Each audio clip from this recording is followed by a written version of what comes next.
आप देख रहे हैं उत्तराखंड टाइम में आपके साथ सपना कड़ियाल। राज्य में चारधाम यात्रा शुरू हो गई है। इसके साथ ही काफी संख्या में श्रद्धालु यात्रा के लिए आ रहे हैं। वहीं केदारनाथ धाम में नशे का सेवन करने वालों पर पुलिस ने कार्रवाई की है। अलग अलग स्थानों पर नशे का सेवन कर रहे कुल 10 लोगों पर पुलिस अधिनियम के तहत चालान किया गया। साथ ही आगे धाम में ऐसी हरकत न करने पर सख्त हिदायत देकर छोड़ दिया गया है। नशे का सेवन कर रहे युवकों ने अपनी गलती मानते हुए पुलिस से माफी मांगी। बाबा केदार के कपाट आम श्रद्धालुओं के लिए दर्शन के लिए खोले गए हैं। श्रद्धालुओं के साथ ही नशेड़ी प्रकृति के लोग धाम में पहुंचकर नशा इत्यादि का सेवन कर रहे हैं। इसको लेकर पुलिस ने कार्रवाई की है।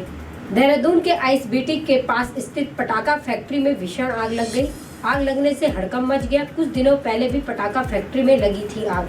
अभी तक आग लगने के कारणों का पता नहीं चल पाया है। घटना की जानकारी मिलने पर अग्निशमन के कर्मी मौके पर पहुंचे। फायर कर्मी और स्थानीय पुलिस की कड़ी मशक्कत के बाद आग पर काबू पा लिया गया।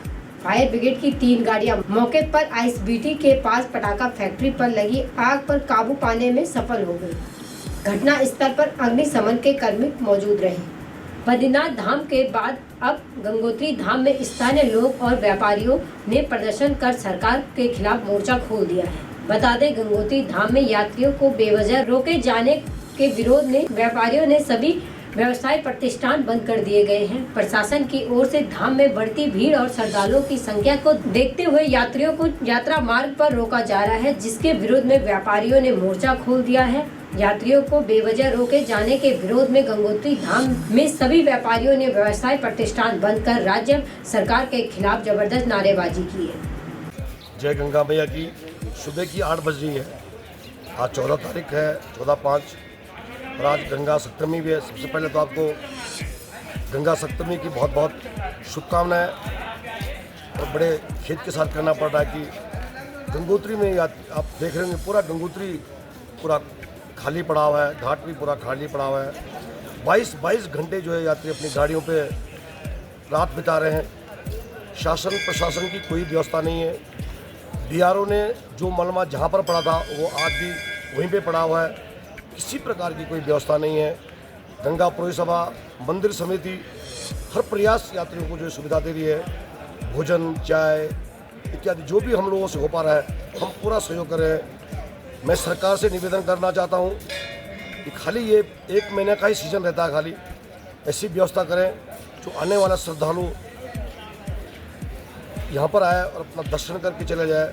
लोग न तो यमुनोत्री के दर्शन कर पा रहे हैं, न तो गंगोत्री के दर्शन कर पा रहे हैं और वापस लोग बिना दर्शन किए। चारधाम यात्रा को लेकर सरकार ने दावे तो किए पर धरातल पर कुछ नजर नहीं आया। चारधाम यात्रा को लेकर कांग्रेस के प्रदेश प्रवक्ता शिषपाल सिंह बिष्ट ने चारधाम यात्रा के दौरान हो रही अव्यवस्थाओं पर राज्य सरकार को घेरा। उनका कहना है कि सरकार सिर्फ बयानबाजी करती है, धरातल पर सरकार की चारधाम को लेकर कोई तैयारी नहीं है।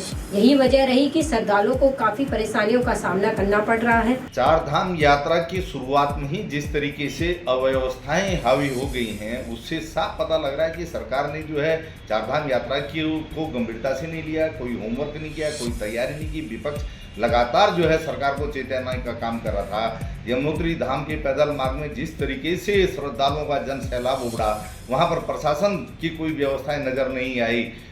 आप देखिए कि हजारों श्रद्धालुओं को जो है दर्शन किए बिना जो है वापस जाना पड़ा। वही स्थिति बद्रीनाथ धाम के जो है कपाट उद्घाटन के अवसर पर नजर आई। वहां भी जो है इतने संख्या में श्रद्धालु पहुंचे कि प्रशासन की व्यवस्थाएं चरमराती हुई नजर आई।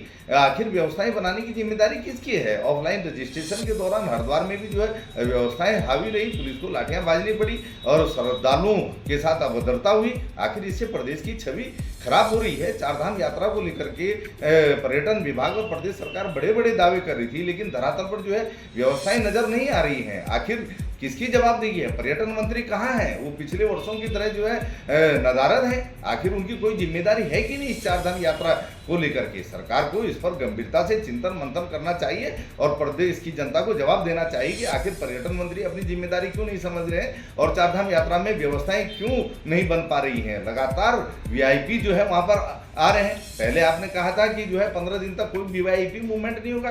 प्रदेश के मुख्यमंत्री हों या अन्य वीआईपी हों, वो इस बात को जो है समझ क्यों नहीं पा रहे? खुद ही अपने आदेशों का जो है सरकार पालन नहीं कर रही है। ऊर्जा प्रदेश के नाम से पहचाने जाने वाला राज्य उत्तराखंड की स्थापना 23 साल के इतिहास में केवल 2 जल विद्युत परियोजनाएं ऐसी हैं जो राज्य बनने के बाद मंजूर हुई है।